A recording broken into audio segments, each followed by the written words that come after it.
Thalia de Luz had always spoken more easily to flowers than to people.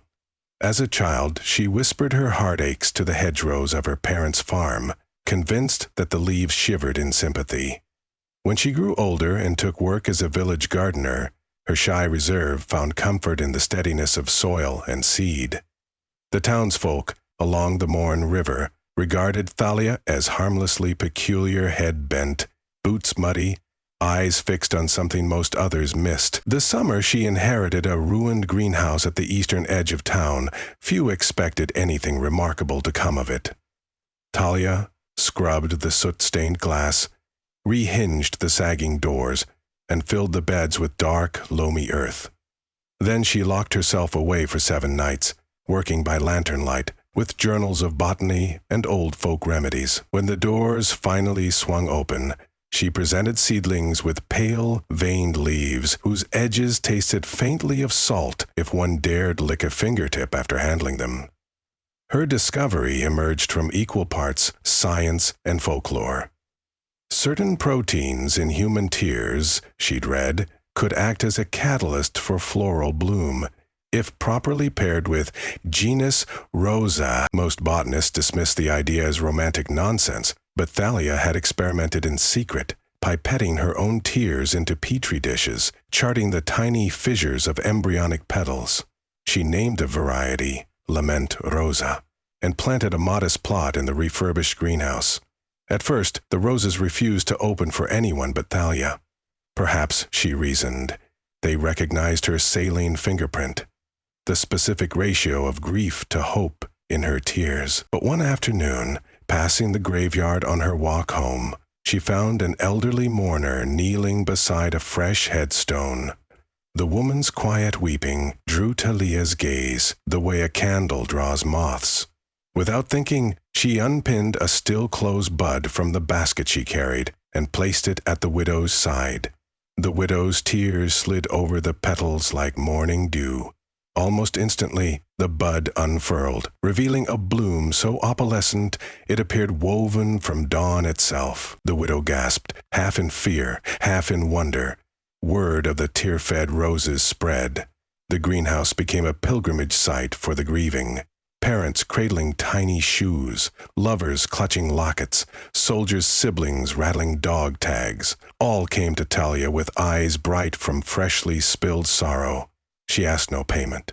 The roses, after all, were not her possession. They simply required something she alone could not produce in adequate quantities. She handed out buds, sometimes only a single petal, and instructed visitors to let their tears fall upon the flowers at the moment their grief felt heaviest. In hours, sometimes minutes, the petals would bloom, emitting a fragrance reminiscent of rain on scorched earth. The townsfolk called them requiem roses. Funeral homes lined their caskets with them.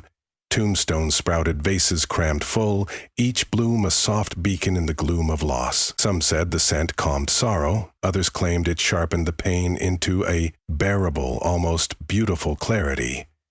Either way, the demand grew so great Thalia had to expand her gardens beyond the greenhouse, carving terraces along the riverbank where the soil stayed moist. 2 years passed. Thalia, though still quiet, found herself at the center of a community bound by shared mourning.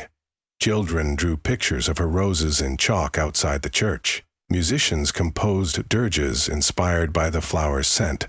A widow's support circle met weekly beneath the greenhouse's colored panes, trading stories and tears into the soil below their benches. Then came the third spring. The first sign something had shifted was subtle. A young man, grieving a brother lost to drowning, stood beside Thalia in the southern terrace. He wept softly, yet the bud in his palm remained closed, its petals clenched like fists.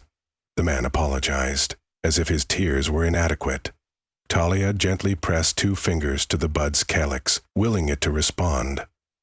The flower remained inert. Only after the man's sobs escalated into a ragged, guttural wail did the petals snap open in a sudden, almost violent bloom. The scent that streamed forth was stronger than any before, tinged with something like iron. Over the next weeks, more roses resisted ordinary tears, Those shed in quiet resignation or gentle remembrance no longer sufficed. Visitors had to reach deeper, dredging rawer sorrow, or the buds stayed dormant. Talia, alarmed, studied her soil samples, her notebooks of genetic drafts. Nothing in the chemistry explained the new hunger. She began spending nights in the greenhouse again, sleeping on a cot beside her oldest plants. Sometime past midnight, she'd often wake to a faint susurration, a rustle of leaves that did not come from wind. The roses leaned toward her, though there was no breeze. Their thorns, once delicate, looked heavier, curved like hooked needles. On the eve of midsummer, a funeral procession crossed the village square at twilight. Talia stood by the fountain, basket of buds in her arms, offering comfort to anyone who wished it. She noticed something that turned her veins cold. Several rose bushes from her north field had uprooted themselves. Their slender, woody stems moved with unsettling coordination, creeping along cobblestones toward the mourners. The bushes were half the height of grown men, but they glided silently, dragging tendrils of roots like skeletal feet. The coffin-bearers faltered when the first bush brushed against their ankles. Gasps rose as petals grazed skin, soaking up tears before they had even fallen. The roses drank the moisture straight from the mourner's eyes, blooms cracking open so wide the petals tore at their seams. Thalia dropped her basket and chased after the bushes, shouting, pleading. She seized a branch. It sliced her palm, thorns eager for blood as well as tears. The funeral ended in chaos. The coffin was set down crooked on the church steps as mourners fled the grasping Flora. Talia managed to corral 2 bushes back toward her greenhouse, guiding them like willful sheep, but 3 others slipped away down alleys, smelling the air for sorrow. In the days that followed, the village changed. News spread of ambulatory roses lurking near the hospice wing, of vines coiling up porch rails where widows rocked alone at night. A child recovering from a broken arm woke to petals brushing her cheeks, trying to harvest the whimpers of pain from her sleep. People began shuttering windows even in daylight. Those who had prized the flowers now burned any vase still holding them, but the smoke itself carried a fragrance that pried at grief like a lockpick. Talia summoned the town council, laying out her fear. The roses had evolved a taste for stronger grief, and they would engineer tragedies if voluntary sorrow ran dry. The mayor, a man whose wife had died the previous autumn, leaving him hollow-eyed and brittle, could not bear the greenhouse's scent without flinching. Still, he listened. They discussed destroying the fields, but even as they spoke, tendrils threaded along the hall's rafters, listening too. That night, lightning split the sky over the Mourne River, and the greatest storm in decades fell upon the valley. Floodwater rose so quickly that families evacuated to the hillside church. In morning's gray light, they saw whole hedges of roses riding the current like rafts, roots knotted together, searching the banks for stranded wanderers whose fear tasted sweet. Thalia watched from the bell tower, heart pounding with guilt. She had created these beauties. She had not foreseen their appetite. She returned alone to her greenhouse to confront the oldest plants, their lineage's heart. The structure's glass panes drummed beneath the rain. Inside, hundreds of blossoms quivered in a rhythm reminiscent of breathing. She spoke aloud, though her throat felt packed with thorns. "You exist because of my tears," she said. "You have drunk every sorrow I could offer. Why do you hunt more?" The blooms nearest her opened wider, revealing glossy black centers damp with nectar.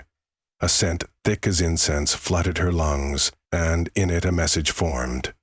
Not words exactly, but feeling. Hunger. I need you. Depth. Authenticity. The roses did not want simple sadness. They craved the marrow of grief, the anguish that hollowed bones. Ordinary mourning had become to them what stale bread is to an eagle. They demanded fresher kills. Behind Thalia, a pane shattered. A branch whipped out, seizing her wrist. Though thorns pierced her skin, she felt no pain, only a sudden rush of memories. Her mother's quiet funeral, her father's slow decline, the childhood friend who slipped beneath the river ice. The roses drew these memories forth, sipping them like wine. Talia's strength sagged, but her terror sharpened, and the roses drank that too. In the courtyard of her mind, she saw the path ahead. If the roses continued, they would feed on every ache in the valley until no one had tears left. Then, unsated, they would manufacture new grief-sabotaged bridges, poisoned wells, whispered lies turning neighbor on neighbor. They were flowers crafted to bloom with sorrow. To survive, they must cultivate the commodity on which they fed. The image steeled her. With her free hand, she tugged a flask of isopropyl alcohol from her coat, used to sterilize her pruning shears.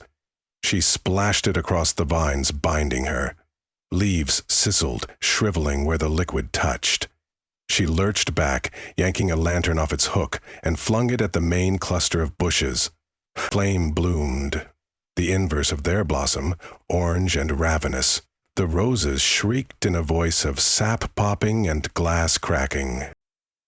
Fire devoured quickly. Still, smoke carried seeds and spores, swirling up the broken chimney vents out into the storm wind. When Thalia stumbled outside, coughing, she saw motes dancing above the town, a glitter of embers and seed fluff. Even in destruction, the roses sought survival. Burning the source would not erase the roots already slithering through the valley's earth. She needed allies. She ran to the church, where townsfolk huddled, some clutching pitchforks, others cradling their heads, wrung dry of tears by the night's terrors. Thalia, soot-faced and bleeding, spoke with a ferocity that shocked those who had always seen her as meek. "Our grief is fuel," she said. "They can't bloom without it, but sorrow is ours to give or withhold. We must starve them." Silence answered, broken only by thunder. Starving sorrow sounded tempting in theory. Who would not wish their heartbreak gone? Yet grief is not a faucet one can simply close. Babies still died, lovers still laughed, and the roses would sense even unspoken anguish. An elderly schoolteacher named Mr. Denholm raised a trembling hand. "Perhaps," he suggested, "we can dilute the feed. If they need the depth of our mourning, let us share what is shallow. Let us cry, yes, but for small things. Spilt milk, lost keys, the final page of a favorite book. Let us refuse them the tragedies they crave." Another voice, brittle with fear, argued that trivial tears could never fool the flowers. But a mother in the back, her eyes swollen from weeks of grieving a son slain in war, stood and said, "I have nothing left to give them, but I will not let them take the rest of you." The plan took shape. That same night, they would grieve conspicuously for counterfeit hurts and protect genuine sorrow in silence. Funeral rites would be held in absolute secrecy, late at night in hidden barns, where mourners wore linen masks infused with herbs to disguise tear salt for every true loss.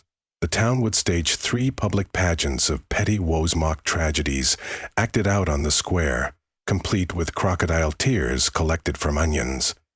This, they hoped, would starve the bushes of the deeper anguish they craved. Thalia coached the townsfolk, teaching them how to dampen emotional resonance, how to recollect sad memories in sterile fragments. She could feel the roses testing the perimeter of these charades, vines peering from gutters, buds tilting like ears. For a time, the strategy worked. The ambulatory bushes lost vigor, leaves spotting with mildew. They lingered near the hospice, but rarely entered. Repelled by the wards of rosemary and salt Thalia scattered. But hunger, though thwarted, learned. Vines tunneled beneath foundations, emerging in basements where widowers wept alone, far from the rehearsed pantomimes outside. Roses climbed drainpipes and pressed petals to window panes, attempting to read the tremor of nightmare. When a child broke his leg and bit back tears to protect his family, a bud sprouted beneath the cast, feeding on the throbbing pain itself. Thalia realized the war could not be won by denial alone. The roses, products of her own craft, had no regard for human privacy. They would sniff out authentic grief eventually. To stop them, she needed to alter their very nature. Deep in her journals lay an abandoned set of notes. An antithetical graft, a parasite fungus that could infiltrate rose tissue and rewire phototropism, causing buds to seek sunlight so fervently they ignored all else. The experiment had failed years ago because the fungus killed ordinary roses outright, but Lament Rosa was no ordinary breed. Perhaps the fungus might distract rather than destroy. She cultivated the fungus in barrels of decaying bark, brewing spore clouds that smelled of wet pennies. At dawn on the first day of autumn, she led volunteers across the terraces, dusting every visible rose with the spores. Teams moved street by street, tossing handfuls into gutters where vines lurked. The wind aided them, carrying spores high into the pines, where rogue shoots had begun to flower among bird nests. For 2 days, nothing changed. On the third morning, sunlight struck the valley with unseasonable brilliance, and the roses lifted their heads as one. Zelia, watching from a rooftop, felt a tremor of hope. Buds oriented to the east, petals widening toward the glare, ignoring passers-by who feigned sorrow below. Vines that had insinuated themselves into bedrooms withdrew toward windows, contorting to bask in the sun. But this gift bore a cost. The roses now sought light with such zeal they battered against walls of stone, shattered greenhouse glass, and split the bark of trees they had climbed. Roots ripped up cobblestones as stems lunged skyward. Panels of stained glass in the church exploded outward beneath the pressure of converging thorns. Sun worship had replaced grief-hunger, yet the violence remained. Thalia understood there was no path back to docility. What she had made was a creature of extremes. If not sorrow, then sunlight. If not sunlight, then perhaps blood. The valley could not survive another metamorphosis. So she conceived a final act of gardening: transplantation. At the headwaters of the Morn River lay the Vale of Mist, an alpine bowl that spent half the year beneath heavy fog. Legends called it the sky grave, where clouds came to die. Thalia reasoned the roses, drawn now irrevocably to sunlight, would follow the strongest source upward to the mountain's crest where dawn lingered longest. If she could lure them there and block their return, the valley might breathe again. She and a handful of companions, those still strong enough to climb, set off with lanterns and sacks of bone meal laced with distilled tears, a bait fragrant enough to coax any lingering grief-hungry vines. They scattered the mixture along the old pilgrim trail, leaving a breadcrumb scent only roses could detect. Thalia, last in line, dragged a cart bearing the largest bush from her greenhouse's original bed, its roots wrapped but thirsty, its blossoms wide as fists. She wept openly as she went, not from fear but from farewell. The tears soaked into the petals, each drop an irresistible talisman. Behind them, rustling like a dry tide, the valley's roses followed. Thalia felt the earth shake under the procession of roots. Branches scraped cliffs, petals drifted down ravines in crimson snow. The caravan scaled the switchbacks higher and higher until the air thinned and lungs burned. They reached the vale just as dawn ignited the rim of peaks. The fog lay below them like a sea. Thalia and her companions stepped aside, scattering the last of the tear mill across bare rock. The roses surged past, delirious for the bright furnace of sunrise. Vines tangled, pushing toward the cliff lip, then over, tumbling into the mist. Whole hedges vanished in silence, swallowed by a depthless gray. The weight of the mass dragged trailing plants with it, a chain of flora sliding inexorably down the slope until the ledge stood stripped. Thalia had tied herself to a fir trunk with rope, fearing the suction might pull her too. When the final root slipped over the edge, an uncanny hush settled. She peered into the white nothing, wondering if somewhere below roses would take root on unseen ledges. Yet the fog here was perpetual, the sun rarely penetrated. If the flowers craved light now, this was exile. They chopped fallen logs across the trail, rolled boulders into gullies, seeded the path with salt and lime. Then the companions descended in weary silence. Winter came early, as if the valley, relieved of its burden, exhaled and let frost cloak its wounds. Without the roses, funerals felt more ordinary. Lilies yellowed quickly, chrysanthemums drooped. Grief remained, stubborn and human, but no vines crawled to harvest it. Some nights Talia woke certain she heard petals rustling outside, yet only snowflakes brushed the window. She kept one pod of Lamenta Rosa on her windowsill, a single cutting she had quarantined before the great ascent. Its bud stayed close, dormant. She watered it sparingly with plain well water, refusing it any tear. Sometimes she considered destroying it, yet she could not. Not every sorrowful thing must be erased, she told herself. Some must be understood, watched, remembered. On the solstice, when villages light candles against the longest dark, Talia walked alone to the riverbank. She knelt, not to plant or prune, but to listen. Beneath the ice she heard the muted rush of current, steady as breath. She let a single tear fall, not of grief this time, but of weary gratitude, mingled with caution. The tear vanished into the snow, and nothing sprouted in its wake. Up in the veil of mist, beyond sight or scent, beyond tears or sunlight, perhaps a bud quivered beneath the eternal fog, waiting to decide if it would ever bloom again.